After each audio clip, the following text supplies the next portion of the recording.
Hi guys, I have a great recipe for you to make this delicious lunch and a dessert. All you will need is to purchase 1 can of chickpeas. That's all you will need. If you have a bigger family, more than 2, maybe family of 4, then 2 cans of chickpeas.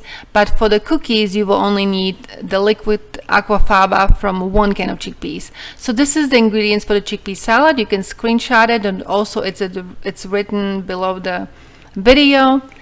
Very simple ingredients: vegan mayonnaise, sweet relish, onions. So when you strain your chickpeas, make sure you strain it into the bowl where you'll be mixing the remaining ingredients for the cookies. So please reserve the liquid, the Aquafaba, for the cookies.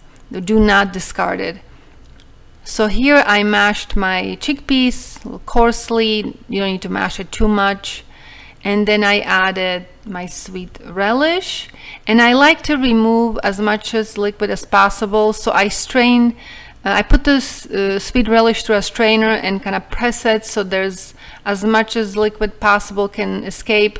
And then when I'm chopping my veggies, my bell pepper and red pepper and onions, they have a high water content, so you want to kind of squeeze as much water out of them as possible. So I put them on a paper towel and kind of squeeze it a little bit.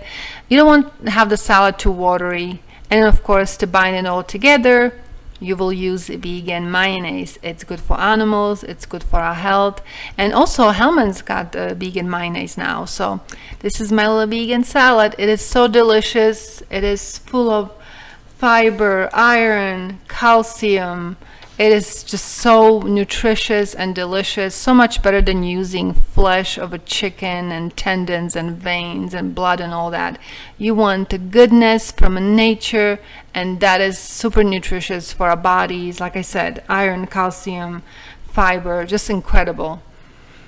So, and to make my little sandwiches, I had some pita packets, so I just cut them in half. And I put some lettuce in them, and then my salad, a little bit of tomatoes, and we had a little bit of potato chips on the side. So very simple, very nutritious, delicious.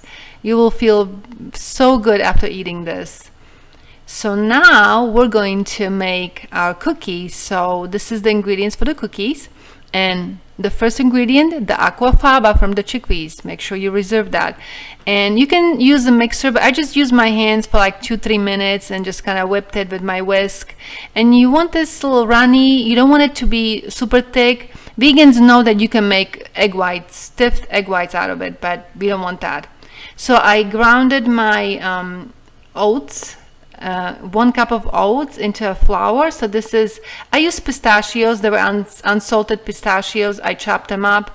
My flour, a little bit of sugar, coconut. If you don't like coconut, just add that much more nuts. You can use, it's better to use harder nuts for this, like hazelnuts, chopped hazelnuts, or here I use pistachios that are hard.